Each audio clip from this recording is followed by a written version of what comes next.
नमस्कार बंधुरा केमन आছেন सबाई आशा करब जे जेखान थेके आजकेर आमार এই ब्लगटा देखছেন सबाई भालो आছেন सुस्थ आছেন एबं स्वाभाविक आছেন। आमी एबं आमार परिवारও ठाकुरेर आशीर्वादे सबाई बेश भालो आछि। आसले प्रचंड गरमेर चोटे सारा दिन तो काजकर्म तेमन किछु हय ना। सकालबेला घुम थेके उठेई 9टा 10टार मध्य যতটুকু काज करार करी तारपरे 10टा থেকে দুপুর 3টে 4টে অবধি সত্যি এত গরমের মধ্যে যেন আর পারা যায় না। সে বাইরে তো পুরো যেন লু বইছে, ঘরের ভিতরেও সেই একই রকম গরম। সেই জন্য বিকেল থেকেই আমি আবার বাড়ির কাজকর্মগুলো যে এক্সট্রা কাজগুলো থাকে সেগুলো করে নেওয়ার চেষ্টা করি, কারণ এই সময় একটু রোদের তেজটা কম থাকে আর গরমটাও একটু কম লাগে। তো আজকে এখন বাজে বিকেল 4টে আর আজকে হচ্ছে সোমবার। দুপুরে সেরকম কোনো রান্নাবান্না ছিল না, কারণ নিরামিষ যেহেতু সোমবার করে খাওয়া হয়, তো সেই জন্য আজকে দুপুরে ওই ডাল, উচ্ছে ভাজা আর একটা শাকের তরকারি আর একটু আমের চাটনি করেছিলাম, তো সেটাই খাওয়া হয়েছে।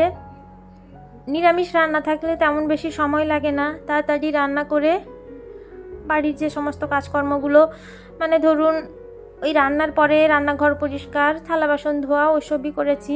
আর তারপরে ভাবলাম যে একটু রেস্ট নিয়ে তারপরে না হয় বাড়ির এক্সট্রা কাজকর্মগুলো করব।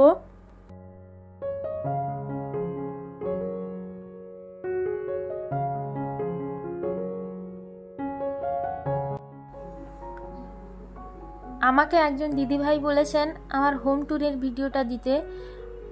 ওই দিদিভাইকে বলি যে অবশ্যই আমি দেব, কিন্তু আমাকে একটু টাইম দিতে হবে। আসলে আমার বাড়ি ঘরদর মানে অতটাও আধুনিক কোনো জিনিসপত্র দিয়ে সাজানো গোছানো নয়, যতটুকু পেরেছি নিজে গুছিয়ে রেখেছি। আর অবশ্যই আমার চ্যানেলে বন্ধুর সংখ্যা আর একটু বেশি হলে অবশ্যই আমি আমার হোম ট্যুরের ভিডিওটা দেব। তো এবার জামা কাপড়গুলো কিছুটা ধুয়ে শুকোতে দিচ্ছি, তার কারণ হচ্ছে বিকেলবেলা করে যদি কিছুটা জামা কাপড় ধুয়ে শুকোতে দিয়ে দিই তাহলে দেখেছি সকালবেলাটা একটু কম কাচাকুচিটা থাকে। আর এখন যা গরমের তাপ, তো এটা 1 ঘন্টার মধ্যে ভালোভাবে না শুকোলেও 60%-এর মতো শুকিয়েই যাবে। আর তখন যখন আমি সন্ধে দিতে আসব তখন জামা কাপড়গুলোকে নিয়ে ঘরের মধ্যে মেলে দেব কিংবা বারান্দায় রেখে দেব, তাহলেই দেখব সকালবেলা খুব সুন্দর করে শুকিয়ে গেছে। সকালে একটু কড়া রোদে ফেলে দিলেই হয়ে যাবে।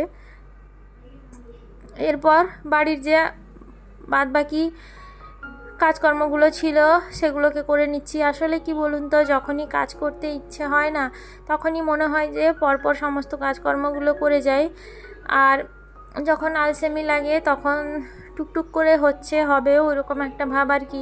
যখন ঘরের একটা জিনিস পরিষ্কার করতে গেছি তখন মনে হচ্ছিল যে না আর বাদবাকিগুলো পরিষ্কার করে নিই, তো সেই জন্য খাটগুলো আর যে সমস্ত জিনিসপত্রগুলো ঘরে টুকিটাকি আছে ওগুলোকে একটু ধুলোটা ঝেড়ে নিচ্ছি। সব সময় তো আর এগুলো সেভাবে পরিষ্কার করা হয় না, যখনই দেখি যে একটু ধুলোবালি হয়ে গেছে কিংবা ময়লা হয়ে গেছে তো তারপরেই সেগুলোকে পরিষ্কার করে নেওয়ার চেষ্টা করি। আসলে সব সময় যে ঘরদোর দামি জিনিসপত্র দিয়ে সাজানো গোছানো থাকবে তো সেটাকেই পরিষ্কার করতে হবে তা নয়। কুঁড়ে ঘর কিংবা ছোট ঘর হলেও সেটাকেও যদি খুব যত্ন করে রাখা যায় তাহলে কিন্তু সেটাকেও খুব সুন্দর দেখায়। আর আপনি যদি রাজপ্রাসাদকে একেবারে অগোছালো এলোমেলো করে রাখেন, নোংরায় করে রাখেন, তাহলে তো সেটা বাজেই লাগবে দেখতে। তো এরপর সন্ধে হয়ে গেছে আর এতটা পরিমাণে গরম, তো সেজন্য জামা কাপড়টা চেঞ্জ করে এই যে সন্ধ্যায় রুটিটা বানিয়ে নিচ্ছি। তাড়াতাড়ি করে একটু করে নিচ্ছি, কারণ গরমের রাত তো কখন যে পেরিয়ে যায় বোঝাই যায় না। রুটিগুলো সেঁকে তরকারিটাও বানিয়ে নিয়েছি। ভাবছি আজকে একটু বানাবো সিমইয়ের পায়েস। সিমইয়ের পায়েস বানাতে তেমন বেশি সময় তো লাগেই না, ঘরে দেখছি দুধটাও আছে বেশি, তো ভাবলাম এর আগেও একবার বানিয়েছিলাম, তো সেটা খেয়ে সবার ভালো লেগেছে। আর রুটির সঙ্গে একটু ওই ধরনের জিনিসপত্র খেতে সবাই ভালোবাসে, তো আজকে সেই জন্য ভাবছি বানাবো। রুটিটা করা হয়ে গেছে। রুটি করার পর গ্যাসের চারদিকে দেখছি আটার গুঁড়োগুলো খুব পড়ে আছে, ওটাকে আগে পরিষ্কার করে নিই, তারপরে পায়েসটা বানাবো। কারণ ওই আটার গুঁড়োগুলো পড়ে চারিদিকটা এতটাই নোংরা হয়ে গেছে, তো এর উপরে আর কোনো কিছু করতে ইচ্ছে করছে না। তো এটাকে আগে পরিষ্কার করে নিই, তারপরে তাওয়াটা ধুয়ে প্রত্যেক দিন রুটি করার পরে চাকি বেলুনিটাকেও ধুয়ে রেখে দিই। কারণ ওইটা যদি আটা টাটা লেগে থাকে তাহলে কোথায় আরশোলা ওর উপরে ঘুরে বেড়াবে। যদিও বা ওটাকে আমি একটা পলিথিনের মধ্যে বা ব্যাগের মধ্যে মুড়ে রাখি, তবুও ধুয়ে ভালো করে মুছে তারপরে রাখার চেষ্টা করি। তারপরে পরের দিনকে যখনই আবার রুটি করতে আসি তখন আর একবার ওটাকে বের করে একটা কাপড় দিয়ে মুছে নিয়ে তারপরে রুটিটা করি। এই যে সিমইয়ের পায়েসটা বানাবো, কড়াইতে ঘি দিয়ে সিমইটাকে একটু ভালো করে লাল লাল করে ভেজে নেব। ব্যাস, তারপরে পরিমাণ মতো দুধ আর স্বাদ অনুসারে চিনি দিয়ে নামিয়ে নিতে হবে। আর শেষে একটু কাজু কিশমিশ যদি থাকে তাহলে দেওয়া যেতেও পারে।